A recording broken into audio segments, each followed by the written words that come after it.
Assalamualaikum warahmatullahi wabarakatuh. Saya Tiara Putriana sebagai perwakilan kelompok 6 akan menjelaskan 8 keterampilan mengajar pada bagian keterampilan mengadakan variasi pada mata kuliah program latihan profesi yang diampu oleh Bapak Dr. Zairul Antosa. Adapun anggota kelompoknya yaitu ada Aminatul Zuaria, Ardini, Gita Andini, Rika Tirta Sisnita, Rinza Febrianti, dan saya sendiri Tiara Putriana Erlia. Baiklah, saya akan menjelaskan pengertian mengadakan variasi. Keterampilan mengadakan variasi adalah salah satu keterampilan mengajar yang penting untuk menjaga perhatian dan minat siswa selama proses pembelajaran. Tujuannya tuh untuk mencegah kebosanan dan meningkatkan keterlibatan siswa. Nah, maksudnya di sini mengadakan variasi itu untuk menjaga perhatian dan minat siswa selama proses pembelajaran. Variasi dalam pembelajaran berarti guru mampu menciptakan suasana belajar yang dinamis dengan mengubah cara menyampaikan materi, gaya berkomunikasi maupun aktivitas belajar. Adapun tujuan mengadakan variasi yang pertama itu meningkatkan perhatian siswa, yang kedua menghindari kejenuhan dalam belajar, yang ketiga memfasilitasi gaya belajar yang berbeda, yang keempat meningkatkan partisipasi aktif siswa. Nah, jadi penjelasan dari tujuan mengadakan variasi yang pertama, meningkatkan perhatian siswa. Strategi ini berfokus pada bagaimana membuat siswa lebih fokus dan terlibat dalam proses belajar. Ini sangat penting karena perhatian yang terfokus memungkinkan siswa untuk menyerap informasi dengan lebih efektif. Nah, ada beberapa cara untuk meningkatkan perhatian siswa. Antara lain yang pertama, membuat materi menarik. Menggunakan metode pembelajaran yang interaktif seperti permainan, diskusi kelompok, atau studi kasus daripada hanya ceramah satu arah. Juga bisa menggunakan media visual seperti gambar, video, dan demonstrasi. Nah, cara yang kedua, memvariasikan metode pembelajaran. Jangan hanya menggunakan satu metode pembelajaran saja, juga bisa menggunakan berbagai metode untuk menjaga agar siswa tetap tertarik dan tidak merasa bosan. Cara ketiga, membuat hubungan dengan kehidupan nyata. Menghubungkan materi pelajaran dengan kehidupan nyata siswa agar lebih relevan dan bermakna bagi mereka. Cara selanjutnya, memberikan umpan balik yang konstruktif. Maksudnya ialah berikan umpan balik secara teratur kepada siswa tentang kemajuan mereka. Umpan balik yang positif dapat meningkatkan motivasi dan kepercayaan diri mereka. Cara yang terakhir yaitu menciptakan lingkungan belajar yang kondusif. Maksudnya pastikan lingkungan belajar yang nyaman, tenang, dan terbebas dari gangguan. Yang kedua, menghindari kejenuhan dalam belajar. Maksudnya di sini adalah kejenuhan dapat menurunkan motivasi dan minat belajar siswa. Untuk mencegahnya, ada beberapa variasi dalam proses belajar mengajar. Ada beberapa teknik yang dapat diterapkan oleh sebagai calon guru. Yang pertama, menggunakan berbagai metode pembelajaran seperti yang telah disebutkan di atas tadi. Variasi metode itu sangat penting untuk mencegah kejenuhan. Kombinasikan ceramah dengan kegiatan praktik, diskusi, dan permainan. Yang kedua, memberikan istirahat yang cukup. Siswa perlu waktu istirahat untuk memulihkan energi dan fokus mereka. Guru memberikan jeda-jeda pendek selama proses pembelajaran. Yang selanjutnya, membuat tujuan belajar yang jelas. Siswa akan lebih termotivasi jika mereka tahu apa yang ingin mereka capai. Selanjutnya, memberikan tantangan yang sesuai. Tantangan yang terlalu mudah atau terlalu sulit dapat menyebabkan kejenuhan. Sesuaikan tingkat kesulitan materi dengan kemampuan siswa. Nah, yang terakhir menciptakan suasana belajar yang menyenangkan. Guru membuat suasana belajar yang positif dan menyenangkan agar siswa merasa nyaman dan termotivasi untuk belajar. Nah, manfaat yang ketiga, memfasilitasi gaya belajar yang berbeda.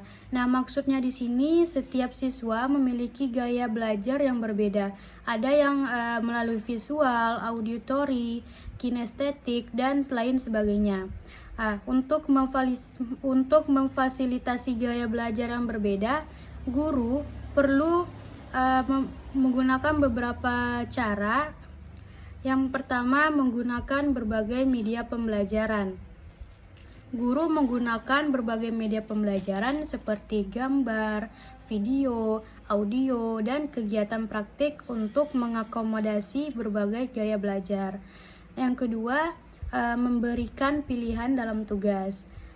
Berikan siswa pilihan dalam menyelesaikan tugas, sehingga siswa dapat memilih metode yang paling sesuai dengan gaya belajar mereka. Cara yang ketiga, memberikan fleksibilitas dalam pembelajaran. Maksudnya di sini guru memberikan kesempatan kepada siswa untuk belajar dengan cara mereka sendiri selama mereka tetap mencapai tujuan pembelajaran. Nah, cara yang terakhir, memahami gaya belajar siswa. Guru perlu memahami gaya belajar masing-masing siswa agar dapat memberikan pembelajaran yang efektif. Selanjutnya, manfaat yang keempat, meningkatkan partisipasi aktif siswa. Maksud di sini ialah partisipasi aktif siswa itu sangat penting untuk meningkatkan pemahaman dan retensi materi. Guru dapat meningkatkan partisipasi aktif siswa melalui beberapa cara. Nah, yang pertama, cara diskusi kelompok. Mengajak siswa untuk berdiskusi dalam kelompok kecil untuk memecahkan masalah atau membahas topik tertentu. Cara yang kedua, pertanyaan dan jawaban. Guru mengajukan pertanyaan kepada siswa dan berikan kesempatan kepada mereka untuk menjawab. Cara yang ketiga, ada presentasi. Meminta siswa untuk mempresentasikan hasil pekerjaan mereka di depan kelas. Cara yang keempat, menggunakan permainan dan aktivitas interaksi. Maksudnya menggunakan permainan dan aktivitas interaktif untuk meningkatkan keterlibatan siswa. Cara yang terakhir, memberikan kesempatan untuk berkreasi. Maksudnya di sini guru memberikan kesempatan kepada siswa untuk mengekspresikan ide dan kreatif mereka. Nah, jadi poin dari yang telah saya sampaikan tadi itu saling berkaitan dan penting untuk menciptakan proses pembelajaran yang efektif dan menyenangkan bagi siswa. Penerapannya harus disesuaikan dengan konteks pembelajaran dan karakteristik siswa. Selanjutnya yaitu jenis-jenis mengadakan variasi. Yang pertama ada variasi suara gaya. Maksudnya yaitu untuk mengikat perhatian anak dan menjaga anak dari kebosanan. Guru dapat menggunakan suara secara bervariasi. Misalnya, suara dengan tekanan tertentu untuk menggarisbawahkan konsep yang perlu mendapat perhatian khusus dari anak. Penggunaan variasi suara secara cepat, tepat, di samping menghilangkan kesan menonton, juga menimbulkan kesan khusus atau konsep dan masalah yang perlu diperhatikan. Nah, yang kedua ada variasi mimik dan gestur atau gerak. Perubahan-perubahan mimik itu dapat membantu siswa untuk menangkap makna yang disampaikan oleh guru. Dan yang ketiga ada perubahan posisi. Perubahan posisi dapat dilakukan dengan gerakan mendekat, menjauh, atau ke kanan dan ke kiri dari arah siswa. Guru yang selalu di tempat maupun duduk di kursi kurang memberi motivasi kepada anak. Dengan adanya perubahan posisi, guru dapat menguasai kelas. Nah, dengan begitu, guru dapat segera mengamati perubahan-perubahan suasana belajar anak. Yang keempat ada kesenyapan. Ketika guru sedang menjelaskan suatu pengetahuan tertentu, dapat saja terjadi memudarkan perhatian anak. Apabila gejala tersebut ditemukan, tugas guru adalah membangkitkan teknik dalam tanda kutip diam sejenak. Diam sejenak ini dapat diterapkan secara profesional dan dengan waktu yang singkat. Selanjutnya yang kelima, pemusatan perhatian. Kemudahan belajar anak itu dipengaruhi oleh kadar perhatian yang dipusatkan anak terhadap penjelasan guru. Oleh karena itu, guru harus bisa merancang munculnya perhatian anak. Guru dapat melakukan teknik pemusatan perhatian. Nah, ada teknik-teknik tersebut, yaitu yang pertama meminta anak untuk memperhatikan, yang kedua mengatur tekanan suara yang bermakna perlu mendapat perhatian, yang ketiga dengan menggarisbawahi konsep yang penting, yang keempat dengan pengulangan pengungkapan. Yang keenam ada kontak pandang atau eye contact. Penguasaan suasana kelas oleh guru sangat dipengaruhi perilaku belajar anak di dalam kelas. Kelas yang gaduh, tidak ada perhatian, dan tidak ada motivasi belajar bersumber dari guru yang tidak menguasai kelas. Kontak pandang dapat dilakukan dengan bervariasi. Guru dapat melakukan pandangan ke seluruh kelas dan secara bervariasi ditujukan kepada kelompok siswa dan siswa tertentu. Variasi yang kedua yaitu variasi media pembelajaran. Media belajar dilihat dari alat indera yang dipergunakan dapat dibedakan menjadi media dengar, media pandang atau lihat, dan media dengar pandang yang dapat dimanipulasi anak. Variasi media belajar ini maksudnya adalah penggunaan media secara bervariasi antara jenis-jenis media belajar yang ada. Alasannya mengapa guru perlu melakukan variasi media pembelajaran? Yang pertama, guru dapat menggunakan variasi media dan bahan pembelajaran yang dapat dilihat seperti menggunakan sketsa, gambar, grafik, film, foto, penayangan TV, video, atau komputer. Alasan kedua, penggunaan variasi media dan bahan pembelajaran yang dapat didengar seperti rekaman, suara grup, suara murid. Alasan yang ketiga, penggunaan variasi media dan bahan belajar yang dapat diraba dan dimanipulasi seperti tiruan benda, pengalaman langsung, dan lain sebagainya. Nah, selanjutnya yang ketiga, variasi interaksi belajar mengajar. Interaksi belajar mengajar dapat divariasikan dengan metode dan strategi yang digunakan. Dengan memvariasikan metode dan strategi, pola kegiatan belajar anak akan bervariasi pula. Pola-pola interaksi dapat divariasikan sebagai berikut. Ada yang pertama, ceramah guru, tugas kelompok, diskusi kelas. Yang kedua, demonstrasi, keterampilan, tanya jawab, ceramah. Yang ketiga, ada observasi, diskusi kelompok, diskusi kelas. Yang keempat, eksperimen, laporan kelompok, debriefing. Yang kelima, tanya jawab, ceramah, tugas individual. Baik, saya akan menjelaskan variasi interaksi belajar mengajar.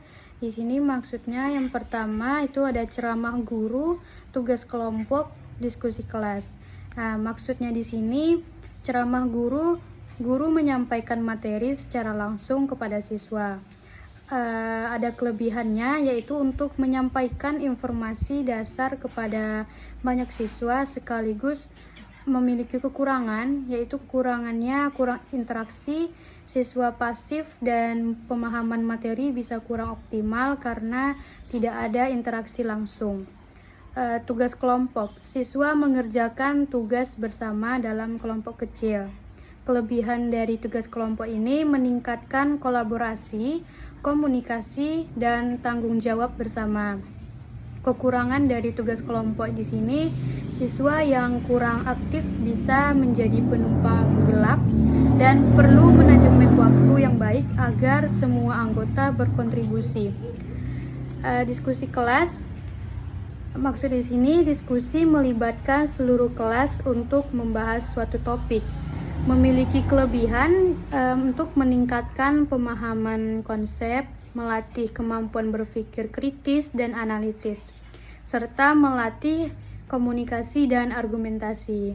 Kekurangannya, siswa yang dominan bisa mendominasi diskusi dan perlu bimbingan dari guru agar diskusi tetap terarah. Urutan ini sangat efektif karena ceramah memberikan dasar pemahaman, tugas kelompok memperdalam pemahaman secara kolaboratif, dan diskusi kelas mengintegrasikan pemahaman individual dan kelompok. Selanjutnya, variasi yang kedua, demonstrasi keterampilan tanya jawab ceramah. Demonstrasi keterampilan ini guru menunjukkan cara melakukan suatu keterampilan.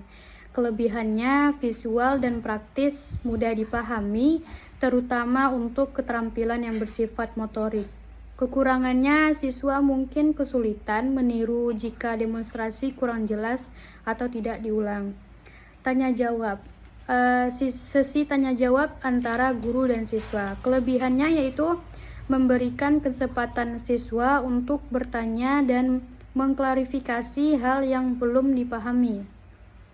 Kekurangannya, siswa mungkin ragu untuk bertanya dan sesi tanya jawab bisa memakan waktu yang cukup lama. Urutan ini sangat efektif karena demonstrasi memberikan gambaran visual, tanya jawab mengklarifikasi hal-hal yang belum jelas, dan ceramah memberikan informasi pendukung. Variasi yang ketiga ada observasi, diskusi kelompok, diskusi kelas. Observasi ini siswa mengamati suatu fenomena atau objek, memiliki kelebihan, memungkinkan siswa untuk belajar dari pengalaman langsung dan mengembangkan kemampuan observasi. Kekurangannya, perlu panduan yang jelas agar observasi terarah dan efektif. Diskusi kelompok sama dengan yang telah saya jelaskan tadi, dan diskusi kelas juga setelah saya jelaskan tadi. Nah, jadi urutan ini sangat efektif karena observasi memberikan data awal, diskusi kelompok menganalisis data tersebut, dan diskusi kelas mengintegrasikan temuan dari berbagai kelompok. Selanjutnya, variasi keempat ada eksperimen, laporan kelompok, debriefing. Eksperimen di sini maksudnya siswa melakukan eksperimen untuk menguji suatu hipotesis.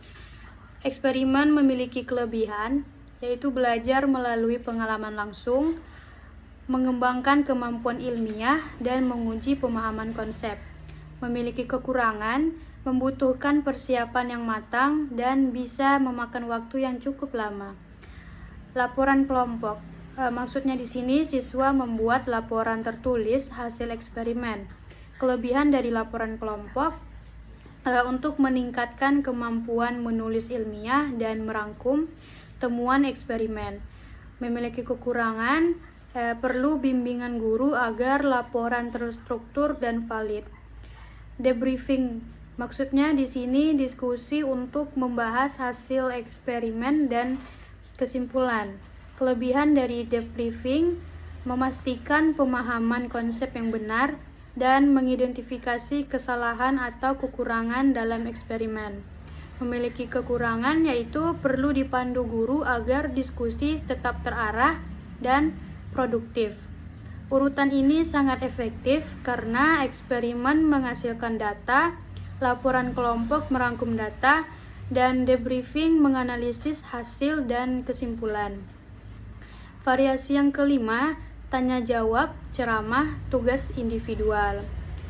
Tanya jawab sudah saya jelaskan di atas tadi, dan juga ceramah juga sudah saya jelaskan terlebih dahulu. Tugas individual maksudnya di sini siswa mengerjakan tugas secara mandiri, memiliki kelebihan untuk menguji pemahaman individu dan memberikan kesempatan untuk bekerja secara mandiri. Kekurangan dari tugas individual ini, siswa sangat kesulitan bisa tertinggal dan perlu pengawasan guru agar siswa mengerjakan tugas dengan jujur. Urutan ini sangat efektif karena tanya jawab mengklarifikasi keraguan awal, ceramah memberikan materi, dan tugas individual menguji pemahaman masing-masing siswa. Adapun prinsip-prinsip keterampilan mengadakan variasi, yang pertama, relevan dengan tujuan pembelajaran, bahwa variasi mengajar digunakan untuk menunjang tercapainya kompetensi dasar. Yang kedua, kontinu dan fleksibel. Artinya, variasi digunakan secara terus-menerus selama kegiatan belajar mengajar dan fleksibel sesuai kondisi. Yang ketiga, antusiasme dan hangat yang ditunjukkan oleh guru selama kegiatan belajar mengajar berlangsung. Yang keempat, relevan dengan tingkat perkembangan peserta didik. Prinsip-prinsip keterampilan mengadakan variasi belajar itu sangat penting untuk mencapai pembelajaran yang efektif dan menyenangkan. Ada beberapa prinsip yang perlu kita ketahui. Yang pertama, relevan dengan tujuan pembelajaran. Maksud di sini yaitu variasi mengajar harus dirancang untuk mendukung tercapainya kompetensi dasar yang telah ditentukan dalam kurikulum. Misalnya, jika tujuan pembelajaran adalah untuk meningkatkan kemampuan siswa dalam memecahkan masalah matematika, maka variasi mengajar yang digunakan haruslah yang membantu siswa dalam mengasah kemampuan berpikir kritis dan analitis siswa. Hindari variasi yang hanya menghibur tanpa memberikan manfaat nyata bagi pencapaian tujuan pelajaran. Yang kedua, ada kontinu dan fleksibel. Maksudnya di sini variasi mengajar tidak hanya digunakan sesekali, tetapi diterapkan secara kontinu sepanjang proses belajar mengajar. Kontinu ini berarti guru harus memiliki repertoire variasi yang beragam dan dapat diubah sesuai dengan kebutuhan dan kondisi kelas. Fleksibel di sini artinya guru dapat menyesuaikan variasi yang digunakan berdasarkan respon siswa, dinamika kelas, dan situasi yang terjadi. Yang ketiga, antusiasme dan hangat. Maksud di sini adalah antusiasme dan kehangatan guru sangat penting dalam menciptakan suasana belajar yang positif dan memotivasi siswa. Guru yang antusias akan menaluri semangat belajar kepada siswa dan membuat mereka lebih terlibat dalam proses pembelajaran.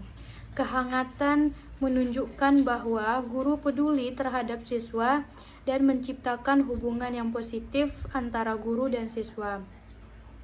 Yang keempat, relevan dengan tingkat perkembangan peserta didik. Maksudnya di sini variasi mengajar harus disesuaikan dengan tingkat perkembangan kognitif, afektif, dan psikomotorik siswa. Siswa yang lebih muda mungkin membutuhkan variasi yang lebih sederhana dan menyenangkan, sedangkan siswa yang lebih tua membutuhkan variasi yang lebih kompleks dan menantang. Guru harus memahami karakteristik usia dan tingkat perkembangan siswa. Selanjutnya itu ada manfaatnya. Manfaat mengadakan variasi. Yang pertama, mengurangi kebosanan siswa dalam mengikuti pelajaran. Kedua, meningkatkan motivasi belajar siswa. Yang ketiga, memacu, mengembangkan, dan mengikat perhatian siswa pada pelajaran yang mereka ikuti. Yang keempat, menumbuhkan rasa ingin tahu siswa terhadap hal-hal baru. Yang kelima, menumbuhkan perilaku belajar positif pada diri siswa. Yang keenam, meningkatkan partisipasi siswa dalam interaksi kegiatan pembelajaran. Yang ketujuh, memperlancar dan menjelaskan komunikasi antar guru dan siswa. Saya akan menjelaskan manfaat mengadakan variasi. Yang pertama, mengurangi kebosanan siswa. Maksudnya di sini, strategi pembelajaran yang efektif bertujuan untuk mengurangi kebosanan siswa dengan cara membuat pembelajaran lebih menarik dan interaktif. Kebosanan dapat mengganggu konsentrasi dan mengurangi penyerapan materi. Metode pembelajaran yang beragam, penggunaan media pembelajaran yang menarik, dan aktivitas yang melibatkan siswa secara aktif dapat membantu mengatasi masalah ini. Manfaat yang kedua, meningkatkan motivasi. Motivasi siswa sangat penting untuk keberhasilan pembelajaran. Motivasi dapat ditingkatkan melalui berbagai cara, seperti memberikan pujian dan penghargaan, menetapkan tujuan yang realistis, menciptakan lingkungan belajar yang positif dan mendukung, serta menghubungkan materi pelajaran dengan kehidupan siswa. Manfaat ketiga, memacu, mengembangkan, dan mengikat perhatian. Maksudnya ialah perhatian siswa merupakan kunci keberhasilan pembelajaran.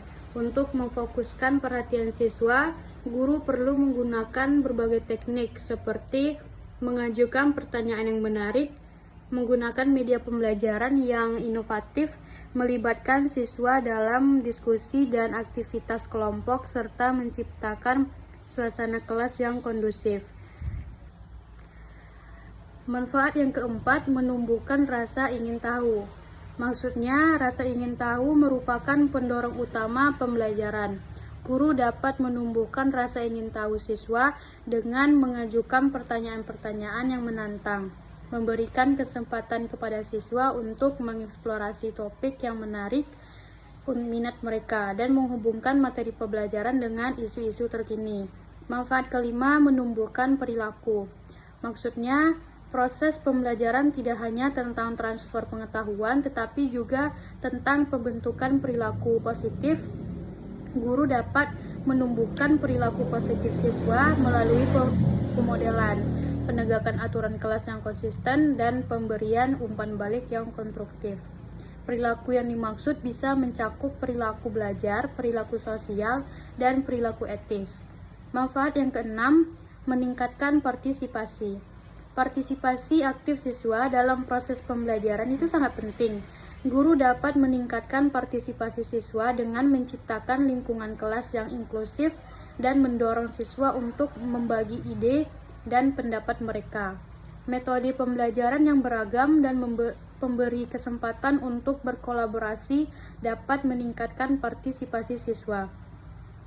Manfaat yang ketujuh, memperlancar dan memperjelas komunikasi. Maksudnya di sini ialah komunikasi yang efektif antara guru dan siswa merupakan kunci keberhasilan pembelajaran. Guru perlu menggunakan bahasa yang mudah dipahami oleh siswa, memberikan penjelasan yang jelas dan ringkas, serta mendengarkan dengan aktif pendapat dan pertanyaan siswa. Baiklah, itu saja yang dapat saya jelaskan. Saya mohon maaf apabila ada kesalahan kata. Saya akhiri. Assalamualaikum warahmatullahi wabarakatuh.